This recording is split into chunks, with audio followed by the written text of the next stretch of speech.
Welcome back to my channel. ఈరోజు ఏం జరగబోతుందో తెలుసుకుందామా? ఇంకా ఎపిసోడ్లోకి వెళ్ళిపోతే సూరజ్ చూశారు కదా సార్, మీ మనవరాలు వల్ల నా కడుపు కొట్టింది, అలాగే నాకు చాలా అన్యాయం, నాకు చాలా పరువు నష్టం జరిగింది, కాబట్టి దీనికి నష్టపరిహారం మీరే ఇవ్వాలి. అది ఎలా ఇస్తారో ఏం చెప్తారో మీరే. నాకు తెలిసి మీరు అన్యాయంగా మాత్రం తీర్పు ఇవ్వనని నా నమ్మకం, అందుకే మీ దగ్గరికి న్యాయం కోసం వచ్చాను, చెప్పండి సార్ అని వెనకాలనే ఇక సుమిత్ర, మావయ్య గారు ఇది చేసిన పని గురించి తెలిసాక నాకు దీని మీద అసహ్యం వేస్తుంది.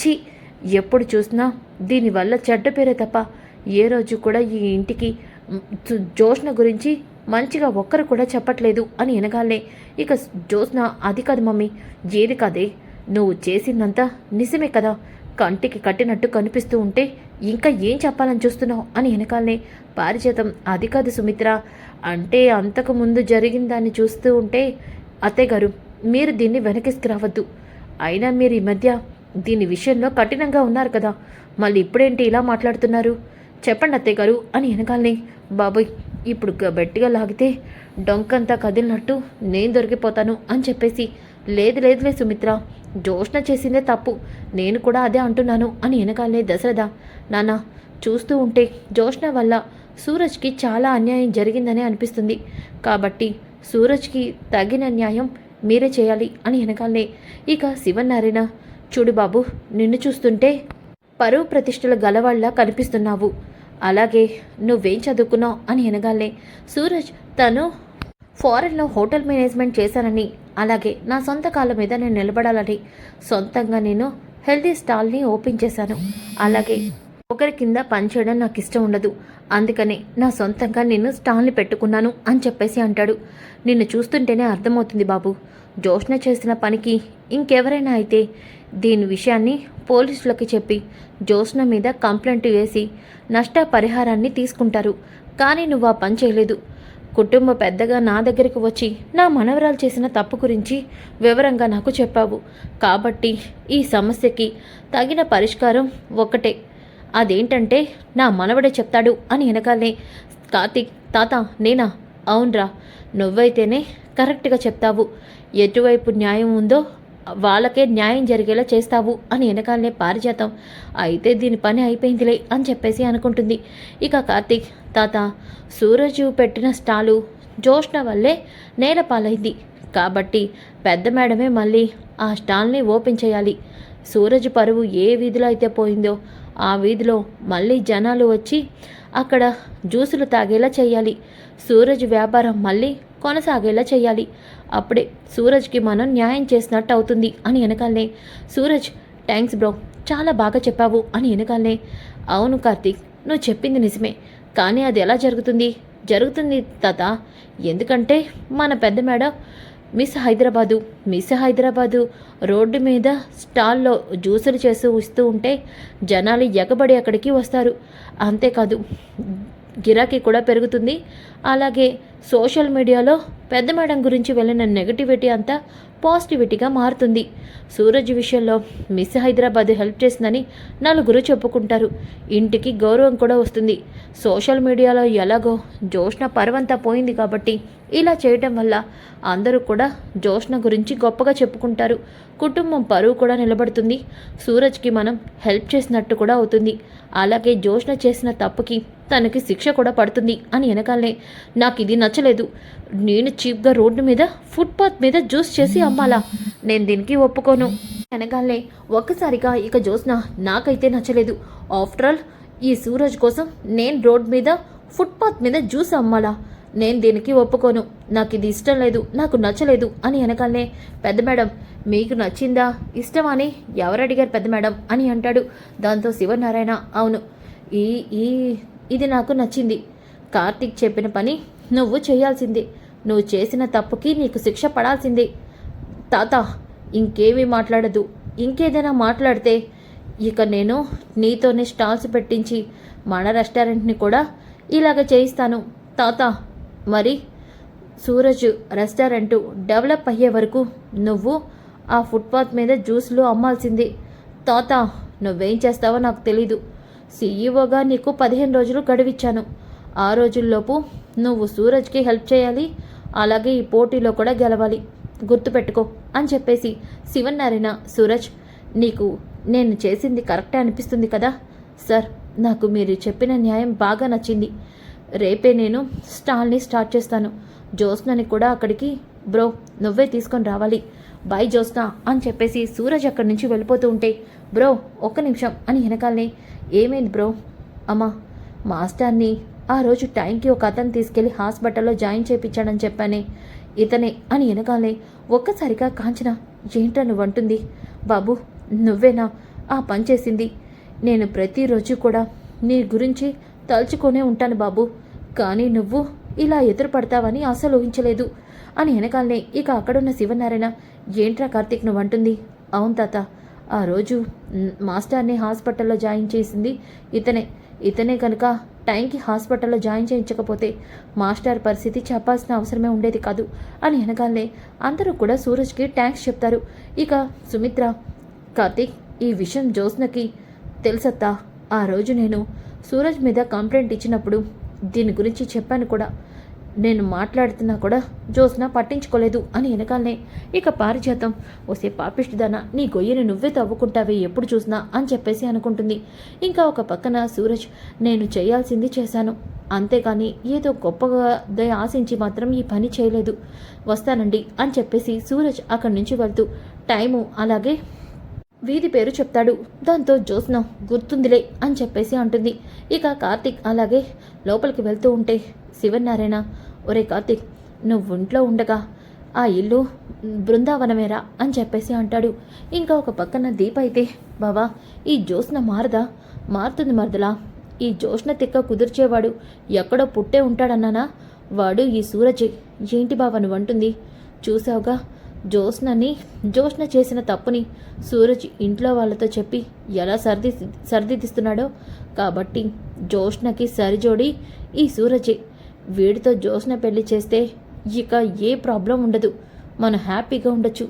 బాబా జరుగుతుంది మరదలా, రేపెలాగా అమ్మగారు అక్కడికి రావాలి కదా, జరగాల్సిందంతా నేను చూసుకుంటాను అని చెప్పేసి అంటాడు. ఇక ఉదయం అవుతుంది. ఉదయమైన తర్వాత జ్యోత్స్న రెడీ అవుతూ ఉంటే పారిజాతం, ఒసే ఇంకా నువ్వు రెడీ కాలేదా? గ్రానీ మనమేమి రెస్టారెంట్కో లేదంటే మూవీకో వెళ్ళట్లేదు, స్ట్రీట్లో జ్యూస్ అమ్మడానికి వెళ్తున్నాం. నాకు తెలిసే, మరి నువ్వు? నీకోసం నేను కూడా వస్తున్నానే. అక్కడ ఆ కార్తిక్ గాడు ఆ సూరజ్ గాడు నిన్నేమైనా ఇబ్బంది పెడతారేమో, నీకు సపోర్ట్గా ఉందామని వస్తున్నాను. గ్రానీ నువ్వేనా నన్ను అర్థం చేసుకున్నావు, ఎలాగైనా దీని నుంచి నువ్వే నన్ను తప్పించు గ్రానీ, అంతా నేను చూసుకుంటాను కదా, పద అని చెప్పేసి ఇద్దరు కూడా కిందికి వస్తారు. దాంతో శివనారాయణ, పారిజాతం నువ్వెక్కడికి వెళ్తున్నావు అంటే, జ్యోత్స్న ఫుట్పాత్ మీద జ్యూస్ అమ్మడానికి వెళ్తుంది కదండి, దానికి తోడుగా ఉందామని. అవునవునులే, నువ్వు కూడా అక్కడ ఉంటే మంచిదేలే, జ్యోత్స్నకి ఏదైనా పని చేయాలంటే ఆ పని నువ్వు చేస్తావు కదా. అంటే అది కాదండి పారు, మనిద్దరం జ్యోత్స్న కరెక్ట్గా చేస్తుందో లేదో చూద్దాం పదండి అని చెప్పేసి ఇక వాళ్ళిద్దరూ కూడా అక్కడికి బయలుదేరతారు. ఇంతలోకి సూరజ్ తన ఫుడ్ స్టాల్ అయితే ఓపెన్ చేస్తాడు. ఇక జ్యోత్స్న అలాగే సూరజ్ కలిసి ఫుడ్ స్టాల్ దగ్గర నుంచుంటారు. ఇక కార్తీక్ అలాగే పారిజాతం, ఒరే నా మనవరాలు ఎలా ఉండాల్సిందాన్ని ఎలా తీసుకొచ్చావురా, రోడ్డు మీద జ్యూస్లు అమ్మే పొజిషన్కి తీసుకొచ్చావు కదరా పాపిష్టోడా అని చెప్పేసి పారిజాతం జ్యోత్స్నను చూసి ఎమోషనల్ అయిపోతూ ఉంటుంది. దాంతో కార్తీక్, పారు కళ్ళల్లో ఏంటి ఆ కన్నీళ్ళు, ఏమైంది పారు? ఏం లేదులేరా, ఎండ బాగా ఉంది కదా, కళ్ళల్లో కన్నీళ్ళు వస్తున్నాయి అంతే. పారు చూస్తుంటే డౌట్గానే ఉంది అని చెప్పేసి, పారు ఇలా నుంచోవలసిన కర్మ మనకేముంది, మనం హ్యాపీగా కాలు మీద కాలేసుకొని కూర్చొని మంచి జ్యూస్ తాగుదాం రా పారు అని చెప్పేసి కార్తీక్ పారిజాతం కుర్చీలో కూర్చుంటారు. ఇక జ్యోత్స్నతో సూరజ్, జ్యోత్స్న ఇదిగో జ్యూస్ ఇలా తయారు చేయాలి అని చెప్తూ ఉంటే, ఛీ నా కర్మ, నీళ్ళంటోటితో కలిసి నేనులా అని చెప్పేసి పక్కకు తిరిగి చూడగానే మిస్ హైదరాబాద్ అని చెప్పేసి జ్యోత్స్న ఫొటోస్ అతికిచ్చి ఉంటాయి. అది చూసిన జ్యోత్స్న ఒక్కసారిగా షాక్ అయ్యి, ఏంటిది మేడం, మీరు చేసిన అన్యాయం ప్రజల్లో మీకు పాజిటివిటీ రావాలని కార్తీక్ బ్రో నాకు చెప్పాడు, అందుకే మీ ఫోటో ఇక్కడ పెట్టించాను. మీ ఫోటో పెట్టడం వల్లే చూడండి జనాలు ఎలా వస్తున్నారో అని వెనకాలనే బావా నా పరువంతా తీసేసావు అని చెప్పేసి జ్యోత్స్న అలాగే సూరజ్ ఇక జ్యూస్లు తయారు చేస్తూ ఉంటే కార్తీక్, మేడం పెద్ద మేడం జ్యూస్ సరిగ్గా తయారు చేయకపోతే కస్టమర్లు గొడవ పడతారు, నాకు తెలుసు బావా అని చెప్పేసి జ్యోత్స్న జ్యూస్ తయారు చేసి ఇక వాళ్ళకి ఇస్తూ ఉంటే ఒక అతను, ఏమా చూసుకొని ఇవ్వడేవా, చేయి జారి కింద పడిపోయింది, నీ వల్ల నా చొక్కా అంతా ఖరాబ్ అయింది, ఏం మనుషులో బుద్ధుండాలి కనీసం అని అనగానే జ్యోత్స్నకి చాలా కోపం వస్తుంది.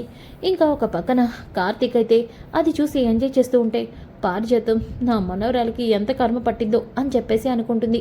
ఇంకా ఒక పక్కన దీప ఆఫీస్లో ఇక వర్క్ చేసుకుంటూ ఉంటుంది. ఇక అలా చూస్తూ ఒక్కసారిగా దక్షిణామూర్తిని గుర్తు తెచ్చుకుంటుంది. తాత ఇప్పుడు ఎలా ఉన్నారో ఏంటో తాతని చూడాలనిపిస్తుంది. కానీ నిన్న జరిగిన గొడవతో నేను మళ్ళీ తాత గురించి మాట్లాడితే ఇంట్లో పెద్ద సమస్య వస్తుంది. కానీ తాతకు తెలియకుండా దక్షిణామూర్తి తాత దగ్గరికి వెళ్తే అమ్మో అలా చేయకూడదు అని దీప అనుకుంటూ ఉంటే అప్పుడే దీప అలాగే జ్యోత్స్న అలాగే కార్తీక్ ఆఫీస్కి వస్తారు. ఇక కార్తీక్, ఏం దీప ఏం చేస్తున్నావు మరదలా అని వెనకాలనే, నీకోసం ఆలోచిస్తున్నాను బావా, నాకు తెలుసు నా మరదల నన్ను చాలా మిస్ అవుతుందని, ఉండు మరదలా ఇప్పుడే నీకోసం చల్లని కూల్ డ్రింక్ తీసుకొస్తాను. బావా ఇది ఆఫీసు, మీకు కావాలంటే ఇంట్లో సరసాలు ఆడుకోండి, ఈ పెద్ద మేడంకి అన్ని జోకులే, భార్య భర్తలు అన్నాక ఆ మాత్రం సరసాలు ఉండవా ఏంటి అని చెప్పేసి జ్యోత్స్న దగ్గర నుంచి నెట్టుకుంటా కార్తీక్ వెళ్ళిపోతాడు. ఈ బావ నన్ను ఆడుకుంటున్నాడు, ఛీ నా కర్మ ఇలా తయారైందేంటి అని చెప్పేసి అనుకుంటుంది. ఇంకా కార్తీక్ అయితే దీపకి జ్యూసిస్తాడు. దీప ఏమైంది అలా ఉన్నావు? ఏం లేదు బావా, దక్షిణామూర్తి తాతకి ఎలా ఉందో ఏంటో ఒకసారి చూడాలనిపిస్తుంది. మరదలా నిన్న జరిగిన దానికే గొడవ చూసావు కదా, మనం తాతకి ఎలా ఉందో తెలుసుకోవాలని హాస్పిటల్కి వెళ్తే ఈ జ్యోత్స్న మనిద్దరిని తాత ముందు బుక్ చేసేస్తుంది. అప్పుడు పెద్ద గొడవే అవుతుంది. అవసరమా? అవును నువ్వు చెప్పింది కూడా నిజమే అని చెప్పేసి దీప అంటుంది. ఇంకా రాత్రి అవుతుంది. రాత్రి అయ్యేసరికి దసరదేమో, నాన్న రేపు సుమిత్ర పుట్టినరోజు కాబట్టి సుమిత్రకి ఇష్టమైన వెరైటీలన్నీ కూడా రెస్టారెంట్లో ఆర్డర్ చేస్తున్నాను. తప్పకుండా దశరథ, సుమిత్ర ఈ పుట్టినరోజు చాలా స్పెషలు. అవును, సుమిత్రకి ఆపరేషన్ అయ్యి సుమిత్ర మళ్ళీ మనతో ఇంత సంతోషంగా ఉంటుందంటే కారణం నా కూతురు. కాబట్టి సుమిత్రకి ఇది మరొక జన్మే. అందుకే సుమిత్ర పుట్టినరోజుని అంగరంగ వైభవంగా జరిపించాలి నాన్న అని అంటూ ఉంటాడు. అప్పుడే దీప అలాగే కార్తీక్ అక్కడికి వస్తారు. ఇక కార్తీక్, మావయ్య ఏదో పుట్టినరోజు అంటున్నావేంటి? ఏంట్రా మీ అత్త పుట్టినరోజు మర్చిపోయావా? అవును కదా, రేపు అత్త పుట్టినరోజు కదా. బావా అమ్మ పుట్టినరోజా? అవును దీప, రేపు అత్త పుట్టినరోజు. అత్త పుట్టినరోజు అంటే అందరికీ పండగలా ఉండేది, అయితే రేపు పెద్ద పండగ అన్నమాట. అవును, సుమిత్ర ఈరోజు అందరి దగ్గర పుట్టినరోజు జరుపుకుంటుందంటే దానికి కారణం నా కూతురు అంటూ దశరథ దీప వైపు చూస్తూ ఎమోషనల్గా ఉంటాడు. అప్పుడే శివనారాయణ, దశరథ ఏమైంది? దీపని చూసి ఎందుకు ఎమోషనల్ అవుతున్నావు? అయినా సుమిత్రని కాపాడింది నీ కూతురు జ్యోత్స్న. అలాంటప్పుడు నువ్వు జ్యోత్స్న పేరు చెప్పకుండా నా కూతురు అంటున్నావేంటి? నాన్న నేను జ్యోత్స్న పేరు చెప్పాలా ఏంటి? నా కూతురు అంటే జ్యోత్స్నే కదా నాన్న అని వెనకాలనే ఇక కార్తీక్ అలాగే దీప, బాబాయ్ ఇప్పుడు ఇక్కడే ఇలాగే మాట్లాడుతూ ఉంటే జ్యోత్స్నకి అలాగే పారుకి మావయ్యకి నిజం తెలిసిపోయిందన్న డౌట్ వస్తుంది అని చెప్పేసి అనుకుంటారు. కానీ జ్యోత్స్న ఈ మాటలన్నీ కూడా వింటుంది. డాడీ ప్రవర్తన, డాడీ మాటలు చూస్తూ ఉంటే ఒక్కొక్కసారి డాడీకి నిజం తెలిసేమోనే అనిపిస్తుంది.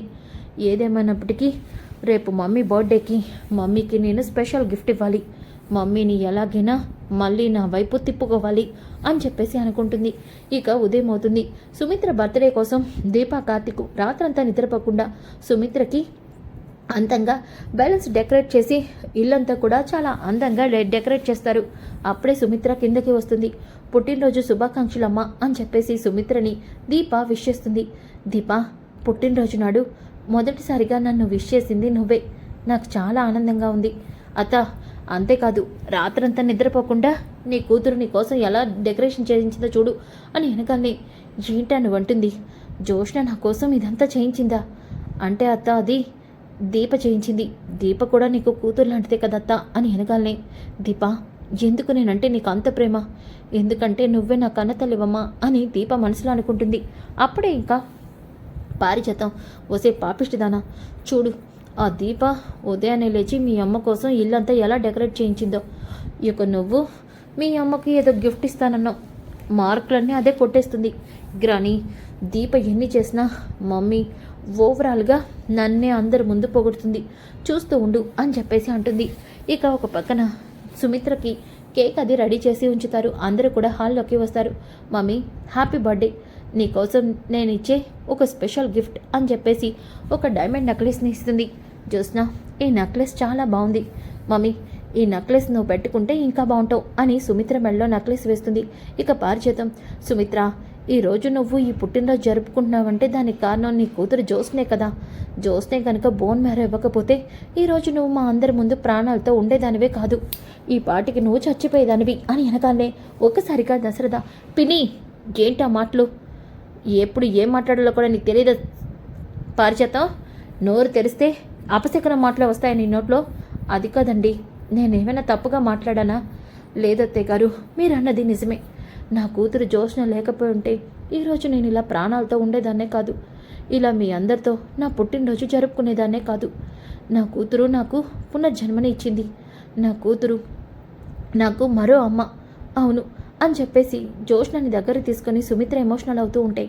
ఇక దశరథ, నిన్ను కాపాడింది దీప సుమిత్ర, మన కన్న కూతురు దీప, కానీ నువ్వు జ్యోత్స్నే నిన్ను కాపాడింది అనుకుంటున్నావు అని చెప్పేసి ఇక దశరథ, అమ్మ దీప అలా చివరిగా నుంచుంటావేమిటమ్మా, నువ్వు కూడా సుమిత్ర పక్కకి రా, నువ్వు కూడా సుమిత్రతో కలిసి కేక్ కట్ చేయించు అని వెనగాలనే ఇక వాళ్ళిద్దరూ కూడా కేక్ కట్ చేస్తూ ఉంటారు. అప్పుడే అక్కడికి దక్షిణామూర్తి వస్తాడు. ఒక్కసారిగా శివనారాయణ, ఆగు, ఎవరు నిన్ను ఇక్కడికి రమ్మంది, ఎందుకు వచ్చావు ఇక్కడికి?